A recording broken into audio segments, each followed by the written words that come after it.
Hi, this is Brianna Mead, and this is my final portfolio for what I learned in EDU 333. What are ISTE standards? International Society for Technology is an organization in teaching technology in the classroom. There are 7 standards. 7 standards are analysts, learners, leaders, citizen, collaboration, designer, and facilitators. What is digital citizenship? Teaching students how to be responsible, safe, and effective on the internet on a digital device. What is copyright laws? Copyright laws protect the published and unpublished work. Copyright laws tells everyone what they can and cannot use. Copyright laws also are protected until they fall into the public domain. What does it protect? It protects what you can see, hear, and touch. Examples would be songs and pictures. If it's an idea, facts or names, it is not protected. Privacy versus safety. We debated if the government and schools should be able to access your social media and phone information. I think they should be able to track your phone if you get into trouble with the law or say something online that gives intentions of harming the school or a person at the school. The first project we did was Powtoon. Powtoon is a good way to bring animation to the classroom. Powtoon gives anyone the ability to create a professional videos and presentation. In the classroom, we used it as a way to introduce ourselves. Some strengths of it is presentations can look clean and professional. A weakness would be it takes a minute for the project to upload. The ISTE it follows is faculty and inspire students' learning and creativity. The only limit is the creator's imagination. This is what I created.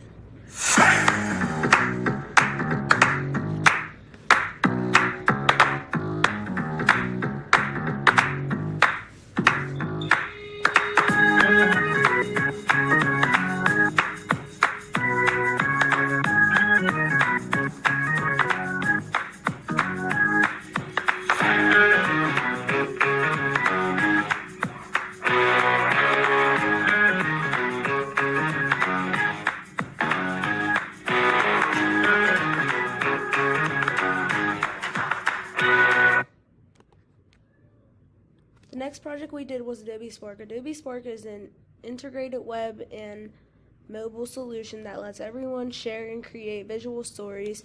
Some strengths of it is that it's easy to use and you can even add music for free. A weakness is it's free, but it retains an Adobe Spark watermark and you have to create an account to make a project. The ISC standard it would fall under is Connected Learners. This is what I created for mine. This is for me. Why should your birthday be the best day of the year? This is why I think you should think your birthday should be the best day of the year. Now, what is your favorite day of the year?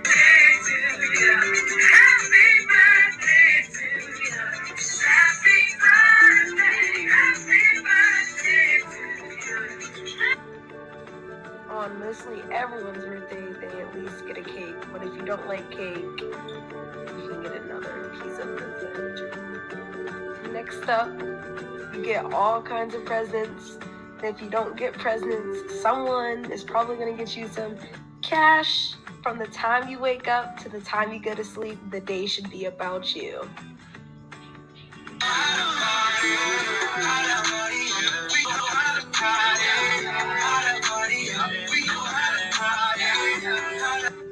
The next best thing about your birthday is that you can go to different restaurants and you can get a whole bunch of free things like drinks, appetizers, ice cream, desserts. Most of the memories that happen on your birthday are going to be ones to remember. Your birthday should also be a day to pamper yourself, so you should get your nails done, get your toes done. If you're a boy, maybe you can get a haircut, get a new fresh fit. Your birthday is actually your first day on Earth. Also on your birthday, it's kind of hard to take off work, but if you can, I would take off work and school and just have a day to yourself. When you turn certain ages, like when you turn 21, that's when you can buy alcohol and you can drink legally. And then when you turn 16, you can go and get your permit and you can start learning how to drive. Depending on the day and the month you were born, well, that'll fall under your zodiac sign. There's a whole lot of things your zodiac stands for. It could be the stars, it could be your personality, red flags, your best traits, and your worst traits. This is the end. Those are the reasons why I feel like your birthday should always be the best day of the year for you. The next project we did was an infographic. An infographic is a visual representation of information that has stats, facts, and pictures. We use Pictochart to create an infographic. Pictochart is an online tool for creating infographics, slides, and flyers. Some strengths are you can start from scratch, or you can use a template that's already created. A weakness would be the free account is limited to the basics, and a pro account that you have to pay for will give you access to more to even upgrade your infographic. It follows the facilitated and inspire student learning and creativity. Students will be able to show off their creativity. This is what I created, self-addiction infographic. How much time is spent on your cell phone? Adults spend an average of 45 minutes on social media. Here in the U.S., 47% would say they are addicted to their cell phones. 60% of college students consider themselves to have an addiction to cell phones. 87% of cell phone users check their phones within 1 hour waking up or 1 hour before going to bed. Kids spend twice as long playing on screens as they do as playing outside. We are number 3 of the countries that think they are addicted to cell phones. The next project we did was screencasting. Screencasting is a digital recording of a computer screen. With the screencasting, we also had to answer some questions about our goals, target audience, and sharing. My goal is to teach children how to tie their shoes in a fun way by using a song. Target audience would be preschool and kindergarten. The Iste standard that Loom uses follows visionary planning leaders. This is where it engages others in establishing a visual and for transferring learning with technology. Some strengths would be it allows users to express thoughts at work in less time. A weakness would be the accounts that just started using Loom only have 5 minutes to create whatever they're creating. This is what I created. Hey guys, today we are going to learn how to tie our shoes. And I found this great little video that will help us learn in an easy way in a song to learn how to tie our shoes.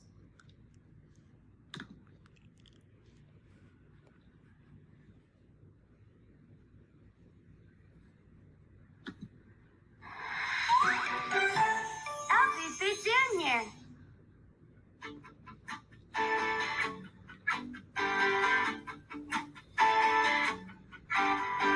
Tying shoelaces can be tricky.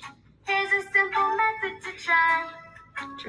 Just follow our instructions, and you'll soon be able to tie.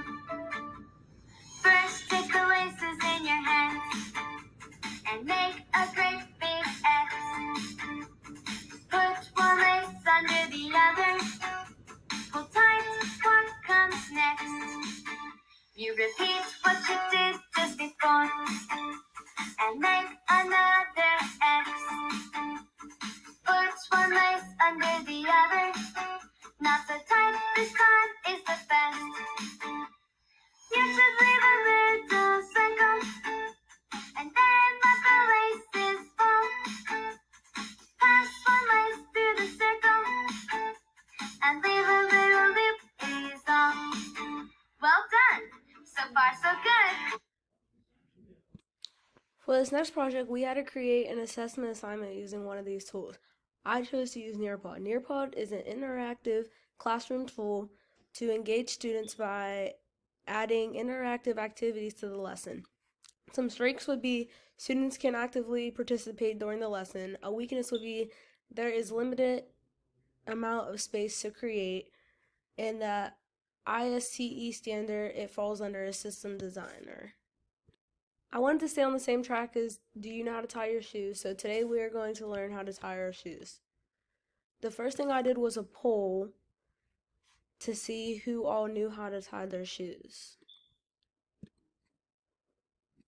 Then I added a video to show step by step on how to tie your shoes. Steps. Don't need to use two different colored laces, but it can help some kids to see how this works. First, cross the laces, drop them, loop-de-loop, and pull them tight.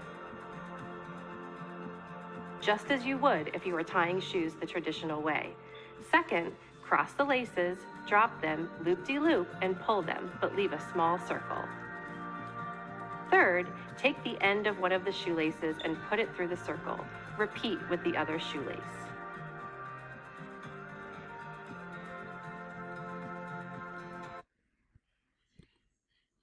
The last thing I have was to match the steps to the numbers.